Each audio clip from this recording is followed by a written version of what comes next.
Sur ton trône, fais comme tu veux. Pour ma nation, Seigneur, fais comme tu veux. Sur ton trône, fais comme tu veux. Là-haut dans les cieux, sur ton trône, fais comme tu veux. Seigneur, fais comme tu veux, fais comme tu veux. Sur ton trône, fais comme tu veux. Là-haut, là-haut dans les cieux, sur ton trône, fais comme tu veux. Seigneur, fais comme tu veux, fais comme tu veux. Sur ton trône, fais comme tu veux. Là-haut, là-haut dans les cieux, sur ton trône, fais comme tu veux. Seigneur, fais comme tu veux ce soir. Fais comme tu veux, Seigneur, ce soir. Alléluia. Fais comme tu veux.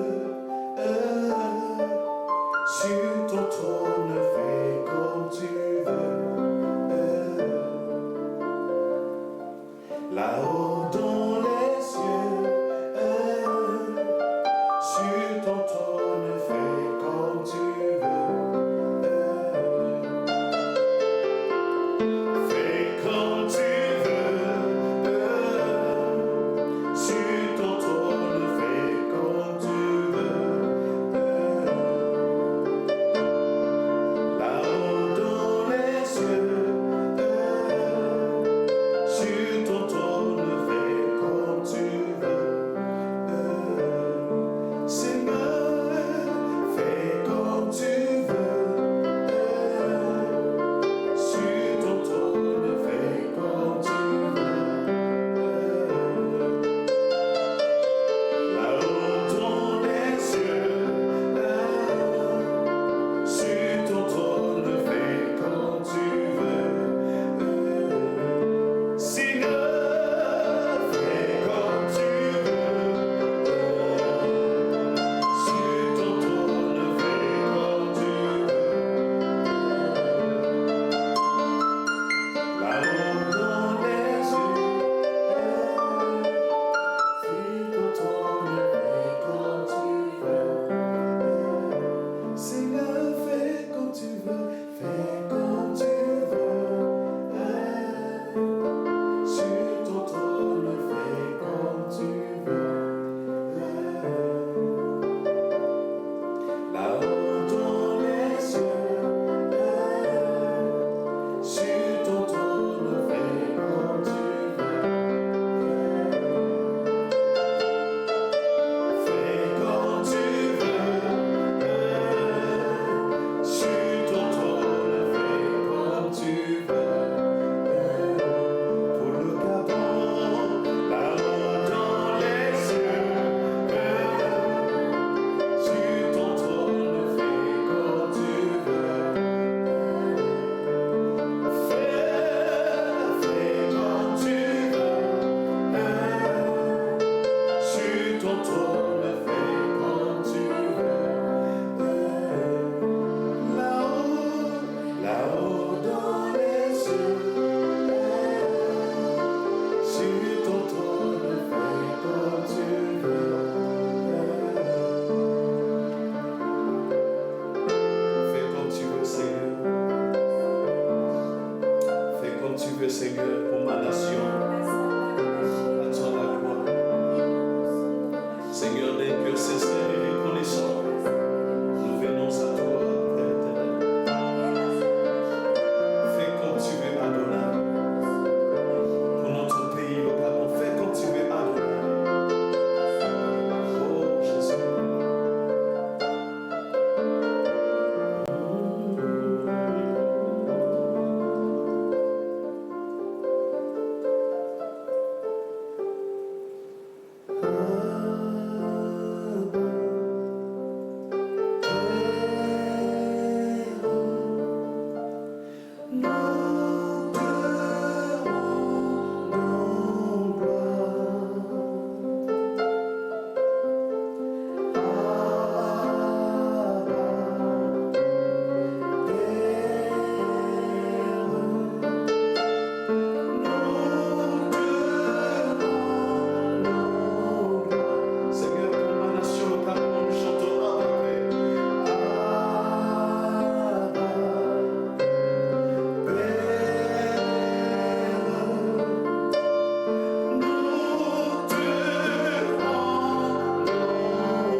d'être né de nouveau, d'appartenir à son royaume pour l'éternité. C'est une grâce d'être né de nouveau, d'appartenir à son royaume pour l'éternité. C'est une grâce, oh, un privilège,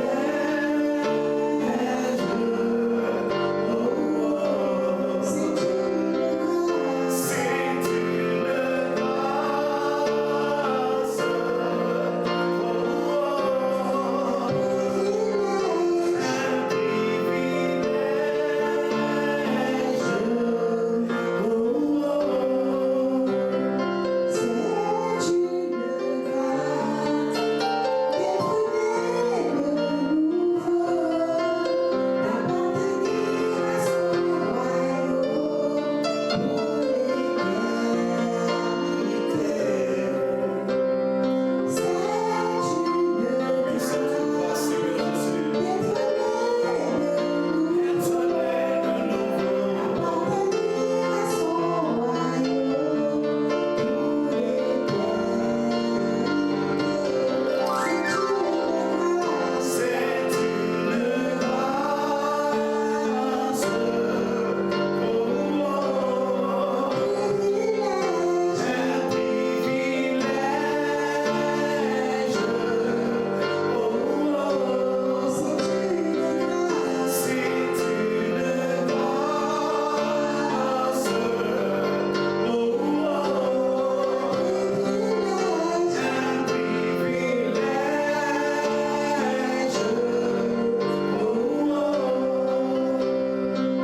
Merci Jésus.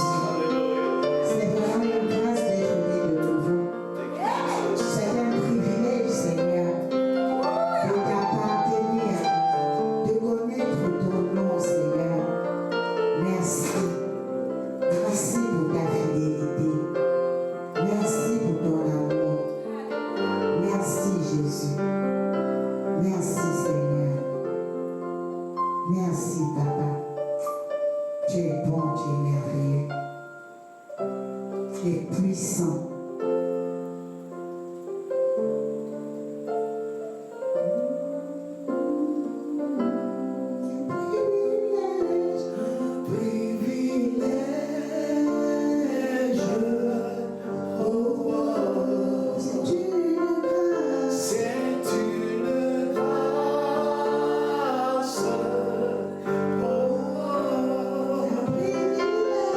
Un privilège.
Merci pour toutes ces personnes qui sont aussi connectées, qui sont dans ta présence, pour recevoir de toi ta parole.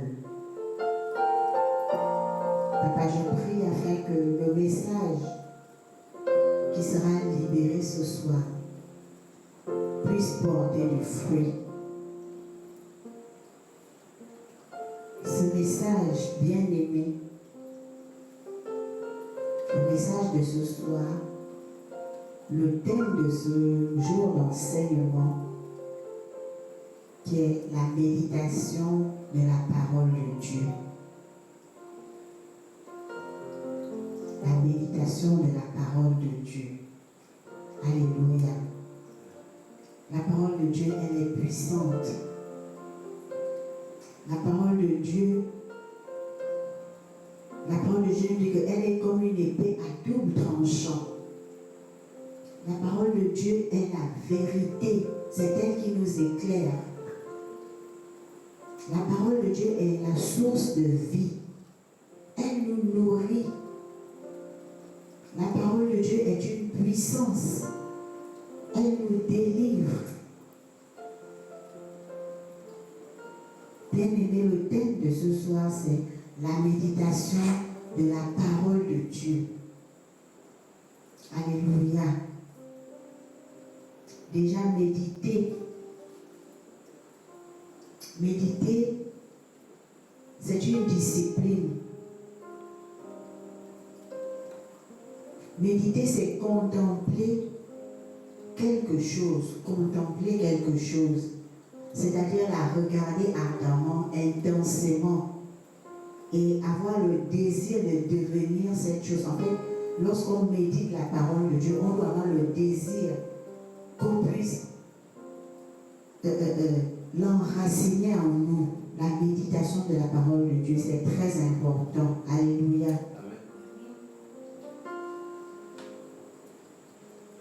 Et il est important de méditer la parole de Dieu. Notre texte de base est 2 Timothée 3, versets 16 à 17, qui dit « Toute écriture est inspirée de Dieu et est utile pour enseigner, pour convaincre, pour corriger, pour instruire dans la justice, afin que l'homme de Dieu soit accompli et propre à toute bonne chose. » Alléluia. Donc il est important de méditer cette parole, de la méditer de jour comme de nuit. Alléluia. Le psaume 11, verset 1 à 2 nous dit « Heureux l'homme qui médite sa loi jour et nuit. Heureux l'homme qui médite sa loi jour et nuit. » Donc on ne doit pas se contenter de la lire de façon superficielle, de lire la parole de Dieu de façon superficielle. On doit la lire à un niveau où on veut s'enraciner, à un niveau où ces paroles, ces versets qu'on lit puissent être imprimés dans notre esprit. On ne doit plus la lire de façon superficielle. C'est à l'exemple d'un papillon, bien aimé. Le papillon, il se contente de voler de fleur en fleur. Il vole de fleur en fleur. Alors que l'abeille, elle se pose assez longtemps. Elle est là pour extraire le nectar et produire du miel. Vous voyez cette comparaison? L'abeille est là, elle grignote un peu le sucre. Elle grignote un peu le sucre. C'est comme ça certains chrétiens aujourd'hui, juste, ok, on va un peu survoler et puis après on passe. Non, ne soyons pas comme les abeilles qui vont de fleur en fleur, juste se contenter du petit jus là, du petit sucre ou des petites gouttes d'eau. Le Seigneur veut qu'on soit comme les abeilles. L'abeille, elle se pose longtemps.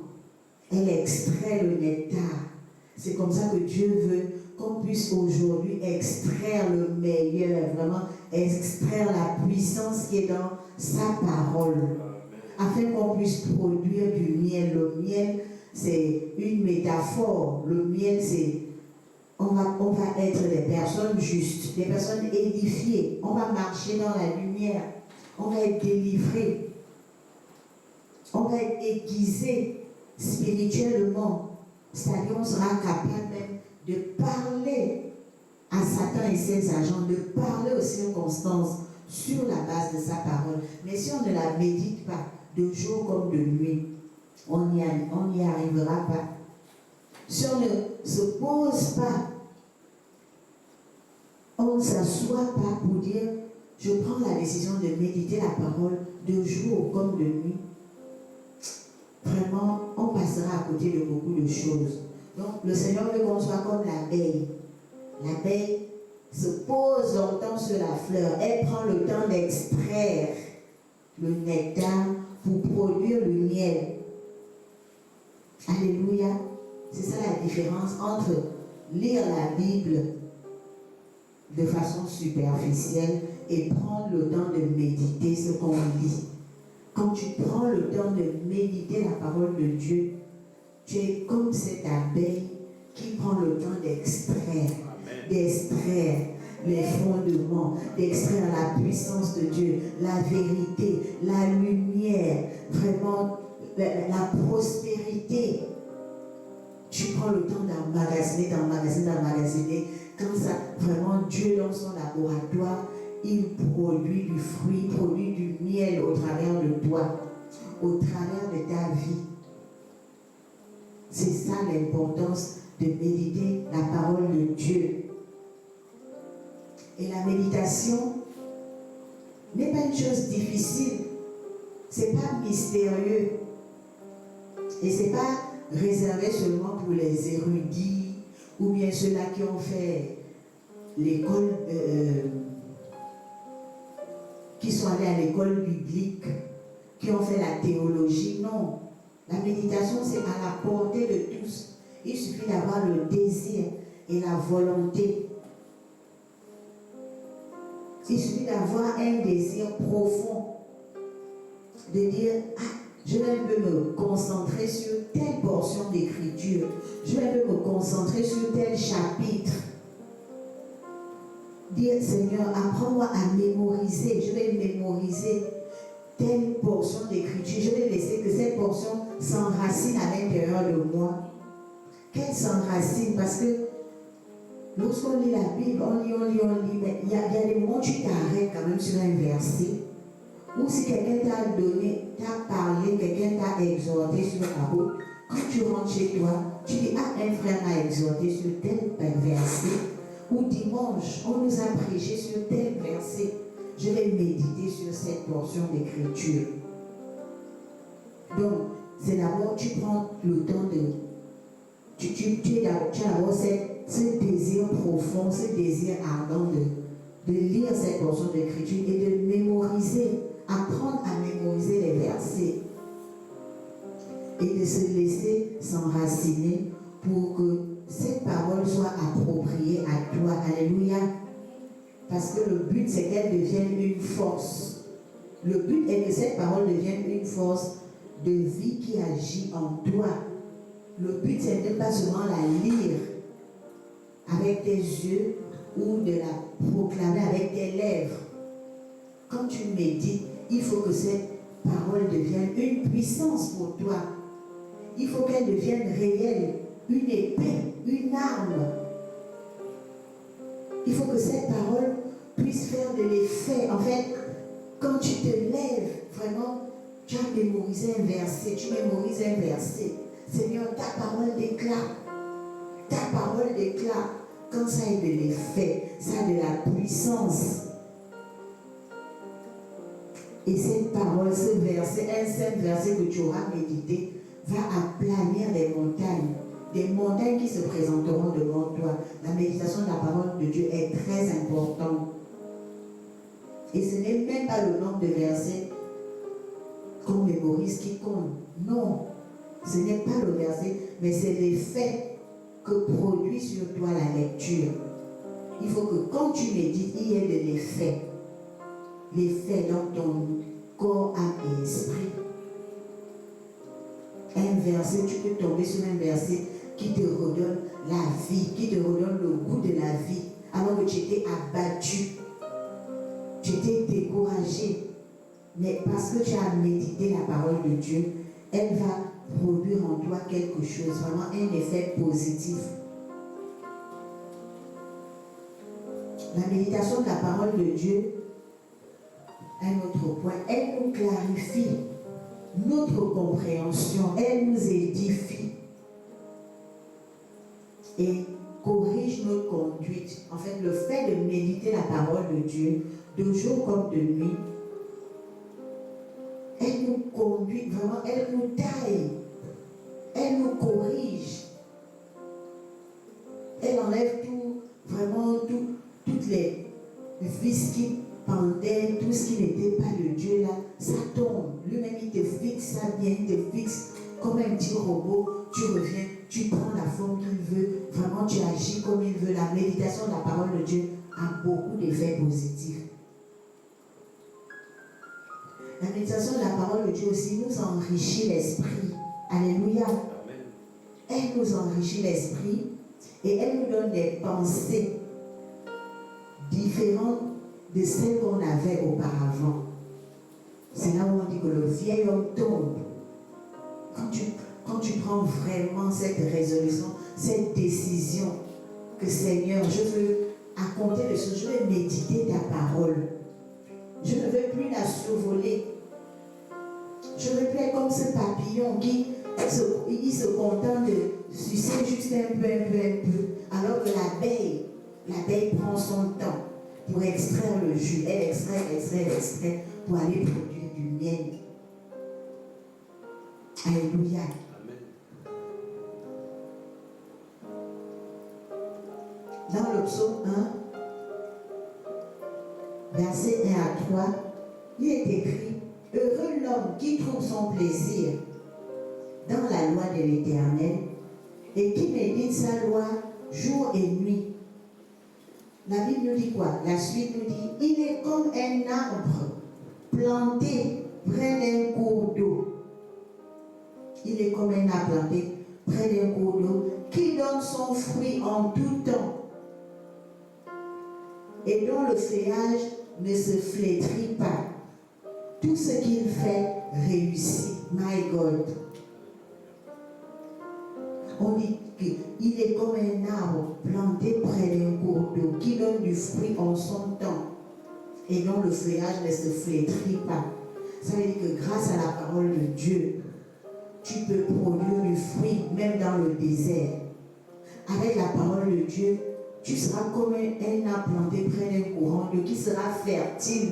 Tu seras fertile, même là où on dit que vraiment, dans tel désert, les gens, ceux-là, ils n'ont même pas droit à quoi, mais parce que tu as médité la parole, parce que tu t'es enrichi, tu l'as médité de jour comme de nuit, tu vas produire du fruit.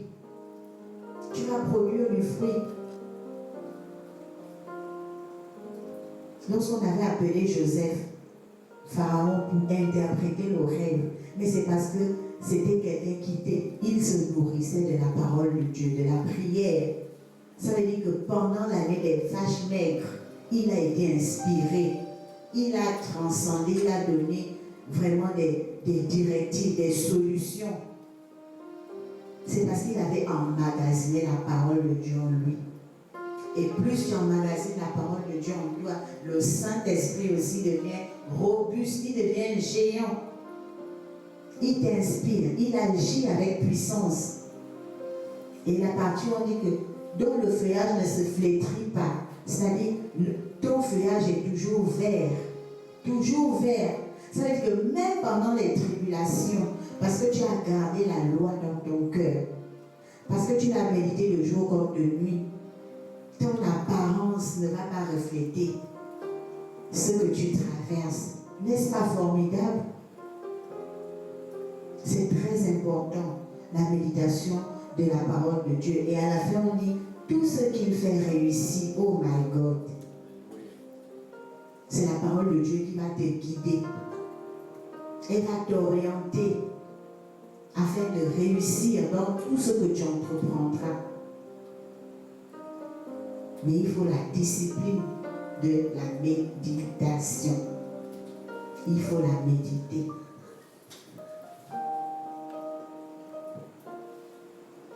La méditation deviendra même un remède. Un remède. C'est-à-dire que tu pourras, grâce à la méditation, les versets bibliques que tu auras emmagasinés, enregistrés, que tu vas réciter avec amour, avec conviction. Et lorsqu'elles auront vraiment produit du fruit en toi, cette parole va devenir comme une épée à double tranchant. Nous allons lire Hébreux 4, 12.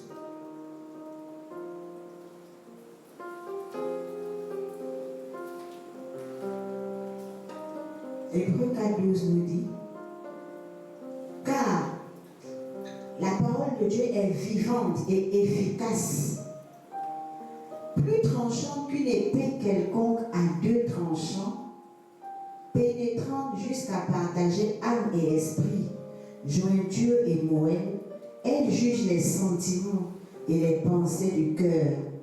Alléluia. Amen. On dit qu'elle est plus tranchante qu'une épée quelconque à deux tranchants.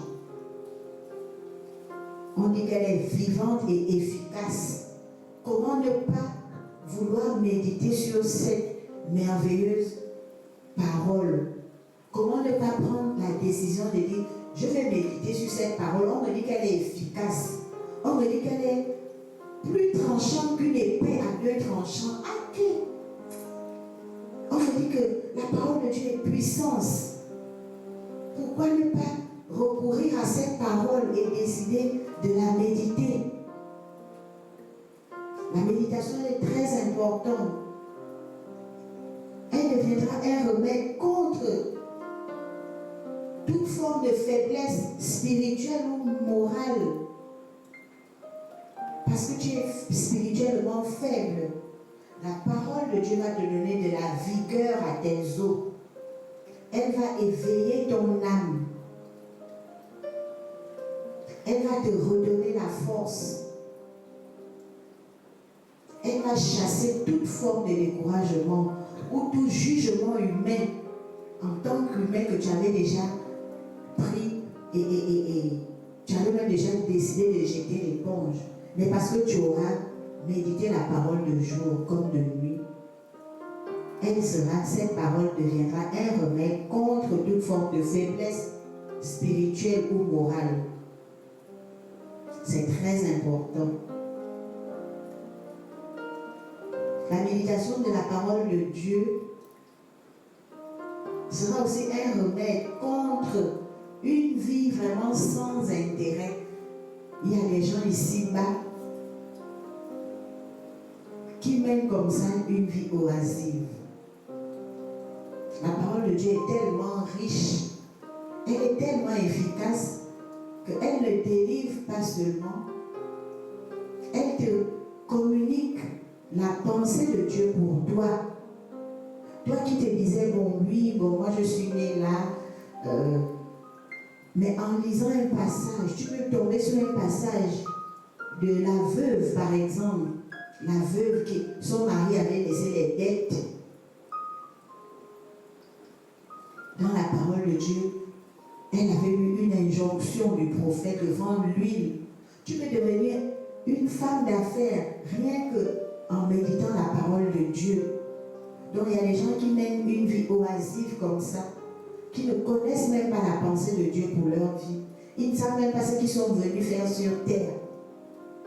En méditant la parole de Dieu, tu peux découvrir des trésors cachés pour redonner un sens à ta vie.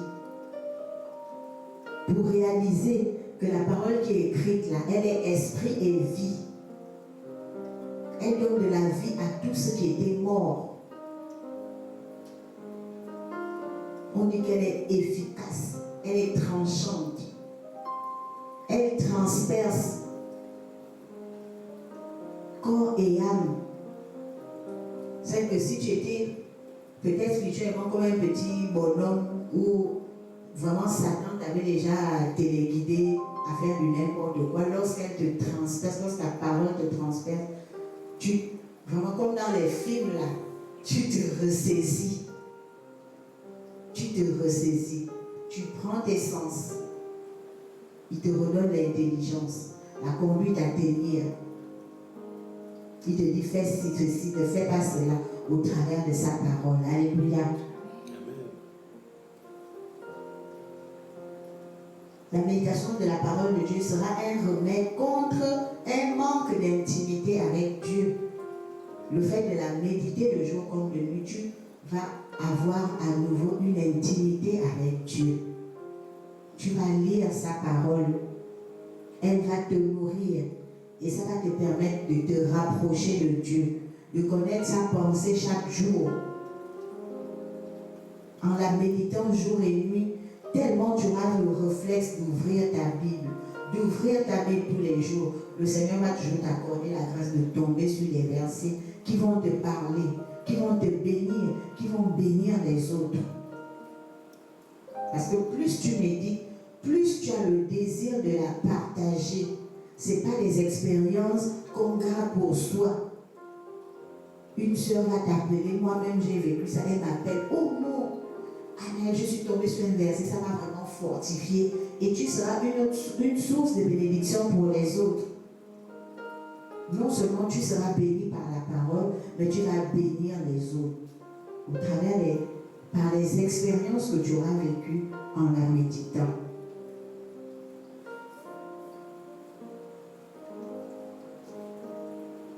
La méditation de la parole de Dieu sera un remède contre une faiblesse de ta foi, une faiblesse de foi chronique qui nous fait parfois échouer et passer à côté du meilleur que Dieu veut nous offrir. Mais la méditation de la parole de Dieu va nous augmenter la foi. Alors que sans la foi, nul ne peut lui être agréable. Mais en méditant la parole de Dieu, notre foi va s'affermir. Elle va davantage s'affermir. Donc, comme je le disais la dernière fois, que la meilleure prière, c'est de demander à Dieu, Seigneur, aide-moi à aimer la prière. Je veux aimer la prière. La prière pour la méditation de la parole de Dieu, c'est Seigneur, aide-moi à méditer ta parole. Il ne peut ne pas t'exaucer. Parce que c'est sa volonté. La parole de Dieu nous dit que mon peuple périt faute de connaissance. Mon peuple périt faute de connaissance. Donc, si tu lui demandes, alors que sa volonté, il ne veut pas qu'on périsse, si tu lui demandes, Seigneur, aide-moi à méditer ta parole pour qu'elle s'enracine en moi et porte du bon fruit, il va t'exaucer. Nous avons vu dernièrement l'exaucement. C'est la volonté parfaite de Dieu de méditer sa parole de jour comme de nuit.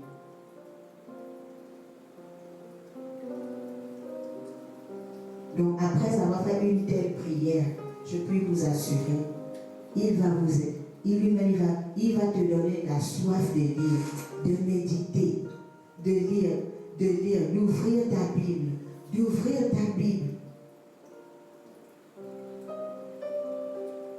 Et chaque jour, tu vas extraire, comme j'ai dit au début, comme l'abeille, tu vas extraire quelque chose chaque jour. Il n'y aura pas un seul jour, quand tu vas méditer, tu vas juste méditer en vain. Non, il y a quelque chose que tu vas extraire. Chaque jour, tu vas extraire. Chaque nuit, tu vas extraire. Parce que c'est Dieu qui nous a créés. Au commencement était la parole était avec Dieu et la parole était Dieu. On ne peut ne pas se nourrir de cette parole, sinon on ne vit pas. On ne peut ne pas se nourrir. C'est quand même terrible de laisser physique, par exemple, une nourriture qui te donne les vitamines et aller prendre une nourriture qui te donne la maladie. On a vraiment un choix. On a le choix. Mais Dieu nous demande de choisir, de méditer sa parole.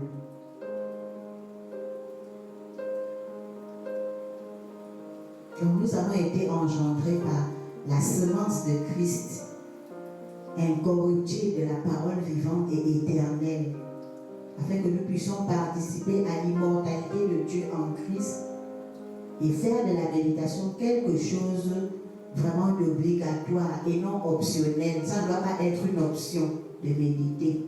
Ça doit être notre passe-temps favori. La méditation de Dieu, de la parole de Dieu doit être notre passe-temps favori. Mais si pour nous, si on choisit de méditer de façon optionnelle, de vivre comme si on était des enfants mal nourris, on vit comme des enfants mal nourris. Pour nous, on m'a dit, la méditation c'est optionnel, hein, c'est quand je peux, Seigneur, je vais méditer, quand je peux. Mais c'est de choisir de vivre dans les ténèbres.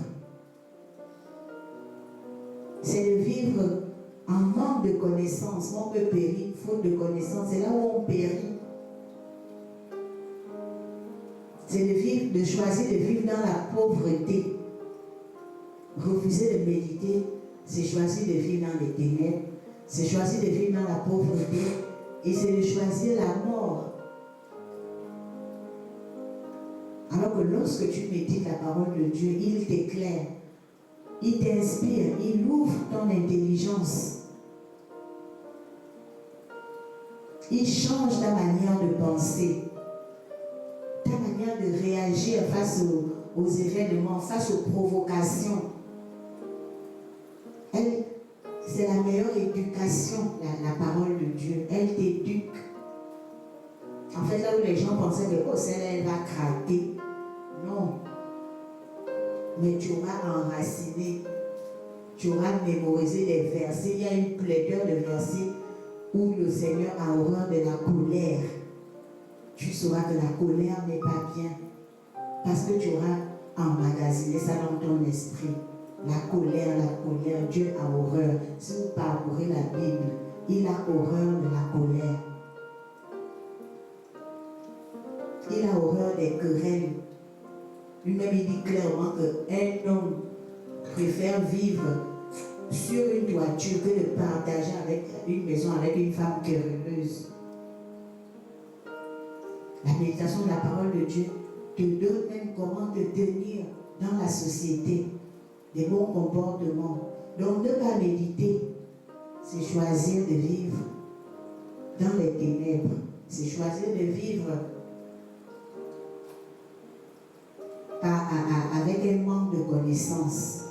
Alors que lorsque tu as de la connaissance, waouh, tu es plus que vainqueur. Alors que tu t'instruis, tu sais que lorsque tu vois des herbes avec une telle couleur quelque part, le terrain là n'est pas bien. Tu ne vas pas t'hasarder à aller passer dans un tel terrain parce que tu auras la connaissance que une herbe qui est un peu jaune ou marron, au milieu des herbes vertes, vraiment, il y a un problème à cet endroit. Ou bien, tu as la connaissance. Ça, c'est vraiment des choses physiques. Tu es dans la forêt, tu vois des petits oiseaux s'agiter. Tu sais que, il y a peut-être un serpent sur l'arbre. Parce que lorsque les oiseaux s'agitent, il y a un serpent dans le parages. Ça te rend prudent. La parole de Dieu te rend prudent. Spirituellement, le Seigneur va te révéler des choses. Mais lorsque tu marches à l'aveuglette, tu tombes dans des trous n'importe comment, tu te colles à des murs n'importe comment. Voilà pourquoi il dit, mon peuple périt faute de connaissance. Il faut avoir la connaissance, la révélation pour pouvoir bien affronter la vie, pour pouvoir bien servir l'Éternel. Alléluia.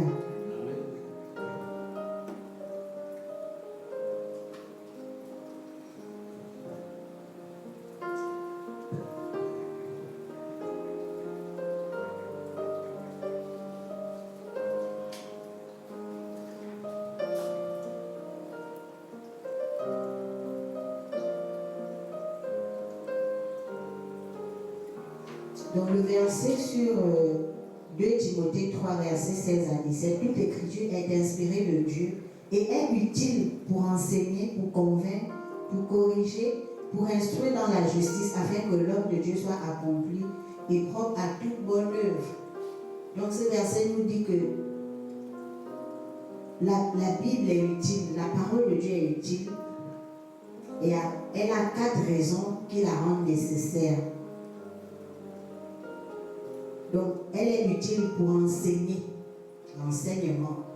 Elle est utile pour réprimander, c'est-à-dire tu marches contre la volonté de Dieu, tu te comportes mal. La parole de Dieu va venir te réprimander. Elle va t'instruire à la justice. Alléluia. Elle va t'instruire à la justice.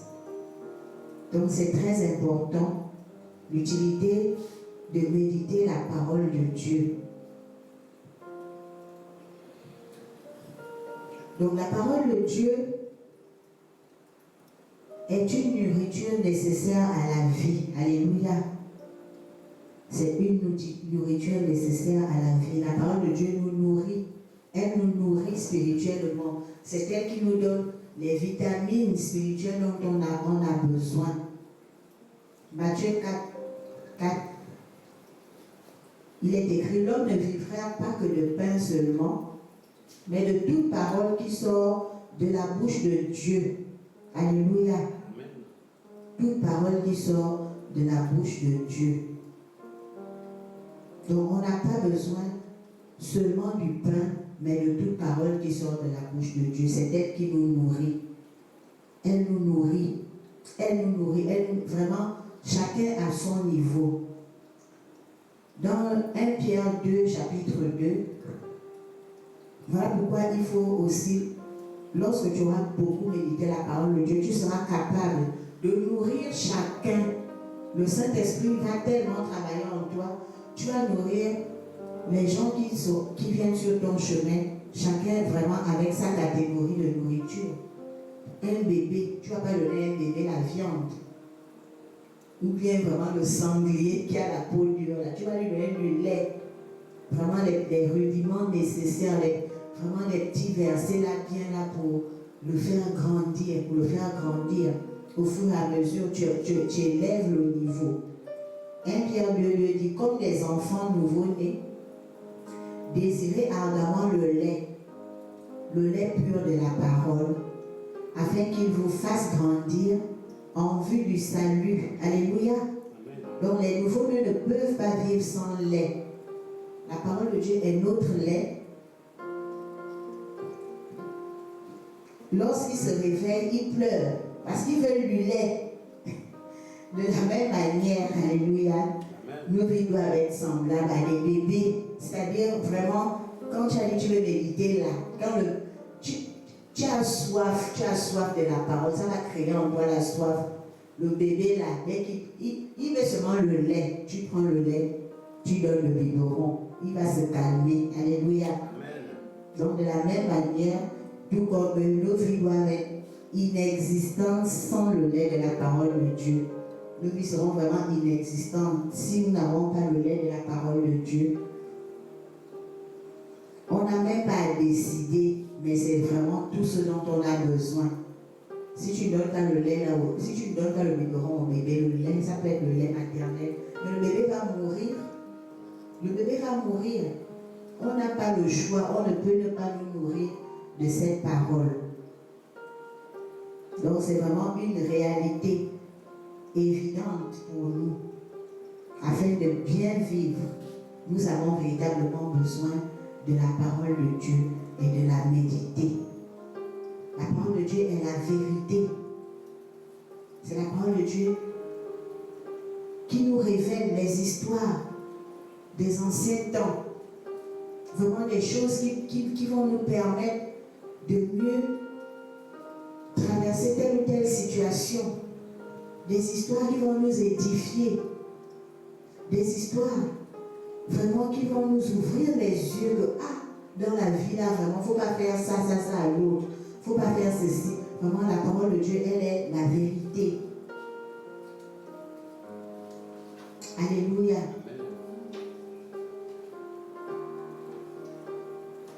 Et en elle, il n'y a point d'impureté. La parole de Dieu, elle est pure. Elle est pure. Dans le psaume 119, 14, ta parole est entièrement éprouvée et ton serviteur l'aime.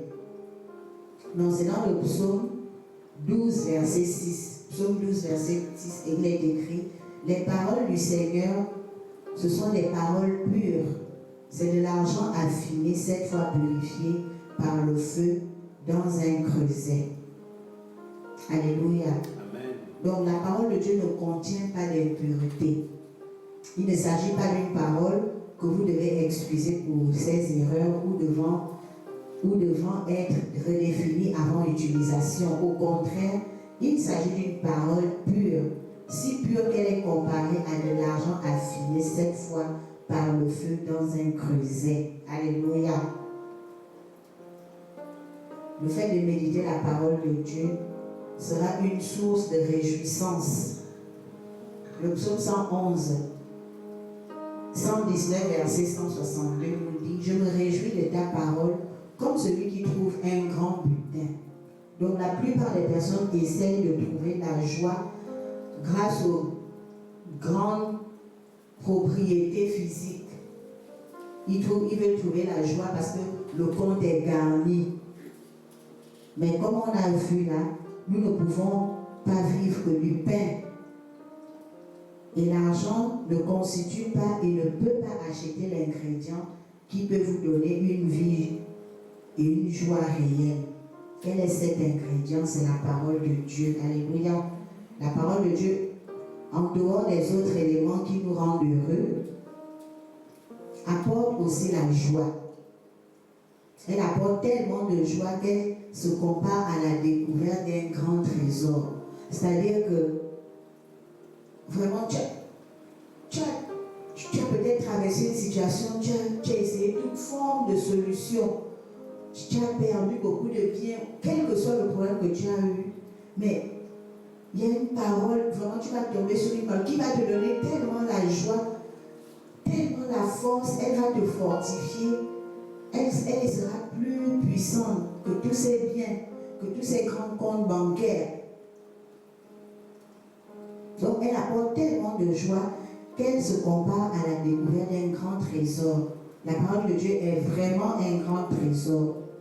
Donc vous n'avez pas besoin de gagner à une loterie pour vous réjouir. Vous avez simplement besoin d'aller vers la parole. C'est tout ce dont on a besoin, d'aller vers la parole de Dieu. Même lorsque tu as tout, tu vas vers la parole de Dieu. Alléluia. Pour l'étudier. Alléluia. Amen. Afin de croire en elle et de la conserver dans ton cœur. C'est que même quand tu auras gagné tout le monde entier, tout ce que tu voulais, cherche, va vers la parole de Dieu, médite la parole de Dieu. Peut-être que tu ne savais pas cette révélation. Le jeune homme qui avait dit à Jésus que mais moi j'observe la loi, vraiment je suis irréprochable. Et le Seigneur lui a dit, peut-être que tu n'as même pas besoin de tous ces biens. Le Seigneur a dit, abandonne tous tes biens, donne aux pauvres. Le petit est parti déçu. Il est parti déçu. Mais lorsque tu médites vraiment la parole de Dieu, sans qu'on te le demande, tu vas prendre même la moitié de tes biens. Un bon matin, tu dis, je vais donner aux pauvres, aux démunis. Parce que tu t'es enraciné dans la loi de l'Éternel. Donc le Seigneur nous demande aujourd'hui de nous retourner à sa parole, de méditer la parole de Dieu. La parole de Dieu est une lampe qui éclaire nos pieds. Psaume 119, verset 105. La parole est une lampe à mes pieds et une lumière sur mon sentier. Elle nous éclaire. Même lorsque tout est confus, elle va t'éclairer. Elle va t'éclairer. Donc, que la lumière soit physique ou artificielle, le fait que tu vives sans elle, tu ne peux pas bien marcher lorsque tu es dans le noir. Mais le chemin de la vie ne fait pas exception de cette règle. Pour marcher sur ce chemin, tu auras besoin d'une lampe pour t'éclairer. Forcément, tu auras besoin d'une lampe. Où est-ce que vous allez la trouver? Selon les passages dans la parole de Dieu. Alléluia. Donc, en suivant cette parole, tu seras en mesure de marcher le long d'un chemin totalement éclairé. Vous pouvez aussi lire Psaume 84, 11, 1 Jean 1, verset 5. 1 Jean 1, verset 5 nous dit, la nouvelle que nous avons apprise de lui et que nous vous annonçons c'est que Dieu est lumière et qu'il n'y a point en lui de ténèbres. Alléluia. Donc la parole de Dieu, elle va nous éclairer. Elle sera vraiment une lampe à nos pieds. On l'écoute, la parole de Dieu est une lampe à mes pieds et une lumière sur mon sentier. Donc elle sera vraiment une lumière pour te conduire, pour te guider, pour arriver à bon port, pour que tu ne sois pas perdu.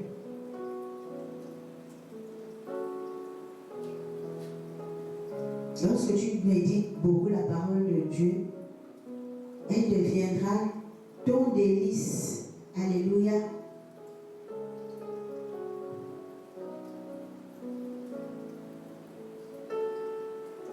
Psaume 119, verset 77, il est écrit « Ta loi est mon délice ». Pour David, la parole de Dieu était son délice. Alléluia. Amen. Psaume 119, 92, il avait déclaré que si ta loi n'avait pas fait mes délices, j'aurais alors péri dans ma misère. En fait, s'il n'avait pas fait de la parole de Dieu ses délices, il devait périr dans sa misère. Même lorsqu'on dit fais de l'Éternel tes délices, il te donnera ce que ton cœur désire. Fais de l'Éternel tes délices. Fais de l'Éternel tes délices. Tu vas un peu méditer, Seigneur. Je vais un peu méditer sur cette parole. Ça veut dire que la parole de Dieu soit ton délice. Et il te donnera ce que ton cœur désire. Que sa parole soit ton délice. Les choses que tu aimes manger, là, c'est ça les délices. Les délices, vraiment, tu dois la méditer de jour comme de nuit. De jour comme de nuit. Elle va te permettre de bien te conduire et d'obtenir ce que ton cœur désire, parce que tu auras été agréable aux yeux de Dieu. Alléluia. Amen. Donc les choses comme la tristesse, la dépression, l'affliction pourront subvenir, mais ils ne vont plus prendre le dessus.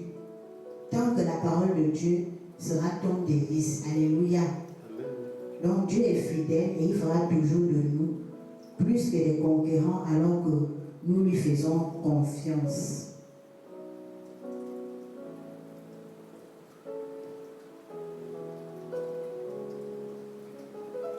Donc nous serons, si on médite vraiment la parole de Dieu, nous serons bénis et comme un arbre planté près d'un courant d'eau.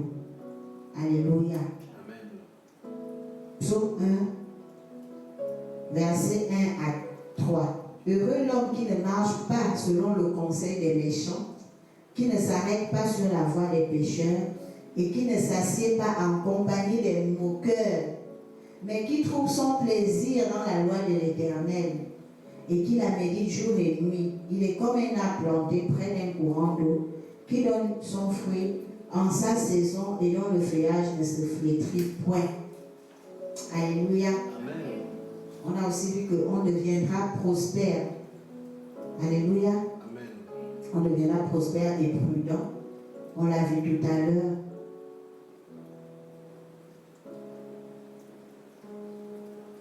Ici, on va prendre l'exemple de Josué. Alléluia. Amen. L'exemple de Josué.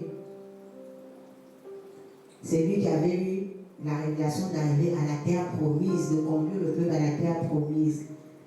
Et nous savons que à la lecture des archives correspondant qu'il ne s'agissait pas du peuple, le plus facile à guider, vraiment, c'était les gars têtus. Donc nous pouvons comprendre facilement à quel point Josué devait jouer vraiment un rôle primordial. Il devait faire preuve de beaucoup de prudence pour effectuer cette lourde responsabilité de conduire le peuple jusqu'à la terre promise.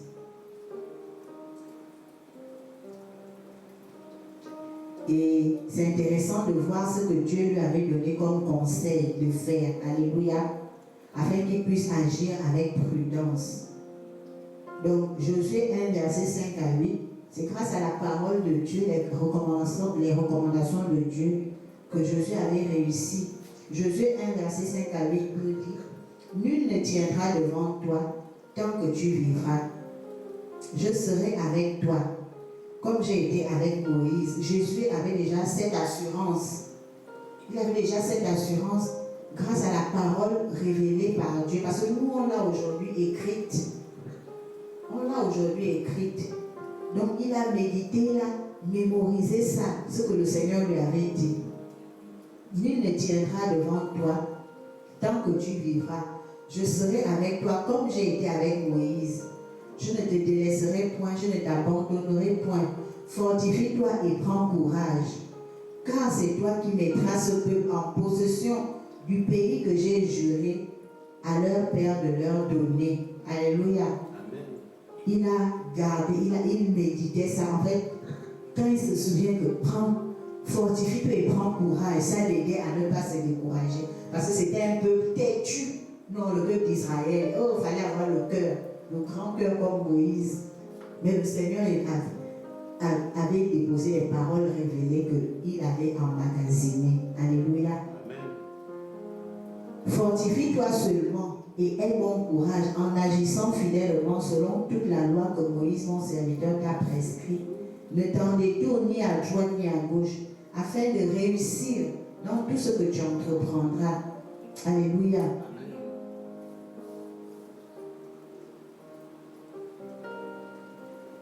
Que ce livre de la loi ne s'éloigne point de ta bouche. Médite-le jour et nuit pour agir fidèlement selon tout ce qui est écrit, car c'est alors que tu auras du succès dans tes entreprises, c'est alors que tu réussiras. Donc cette parole-là a donné du succès à Josué. Alléluia. Amen. Donc la méditation de la parole de Dieu nous accorde la grâce de réussir dans tout ce qu'on entreprend. Alléluia. Amen.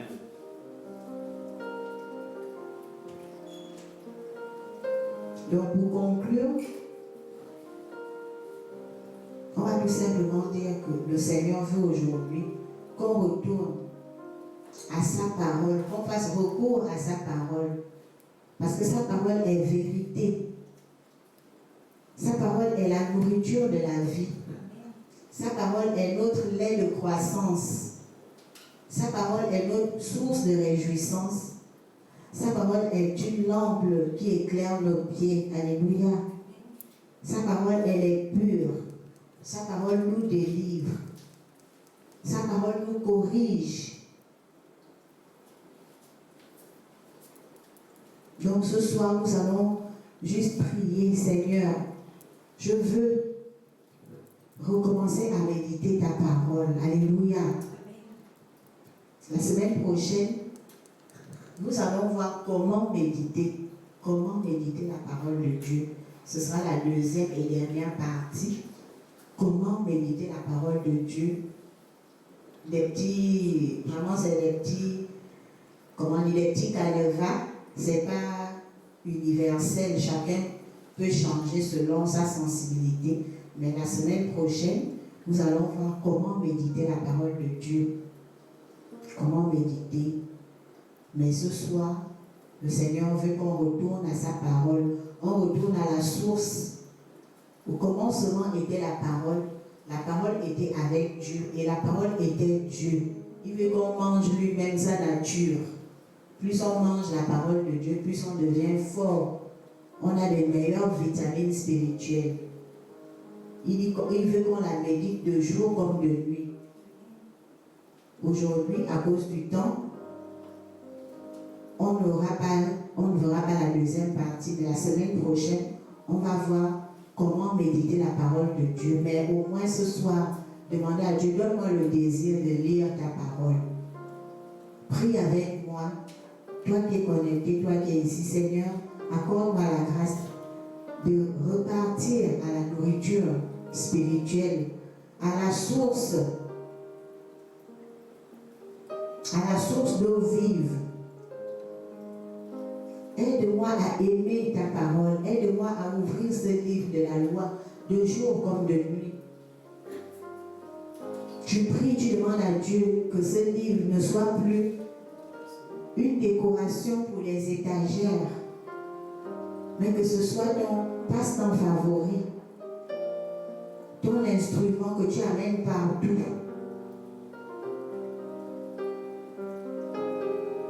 J'ai été bénie d'un frère qui m'a dit, il amène sa Bible partout, tous les jours. Il a sa Bible avec lui. J'ai dit, waouh. Tous les jours, il amène partout où il va.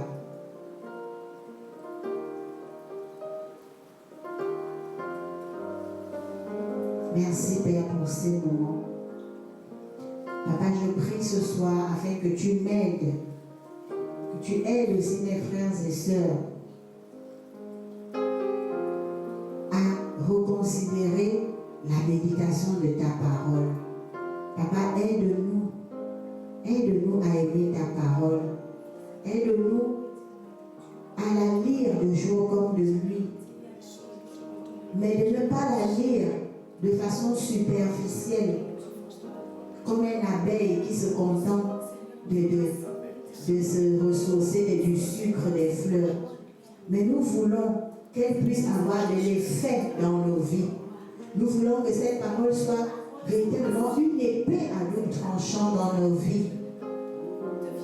Nous voulons qu'elle s'enracine. Nous ne voulons pas méditer juste pour méditer. Nous ne voulons pas lire juste avec nos yeux et nos lèvres. Mais nous voulons que ces paroles s'enracinent en nous et produisent du fruit. Dans le nom puissant de Jésus-Christ de Nazareth. Merci, Papa. Parce que ta parole est véritablement puissante. Ta parole est puissante. Ta parole est vivante. Ta parole est esprit et vie. Aide-nous à l'aimer, à être suspendus à nos Bibles pour nous nourrir de ce lait spirituel et de ne plus jamais nous en détourner. De ne plus jamais nous en détourner, Papa.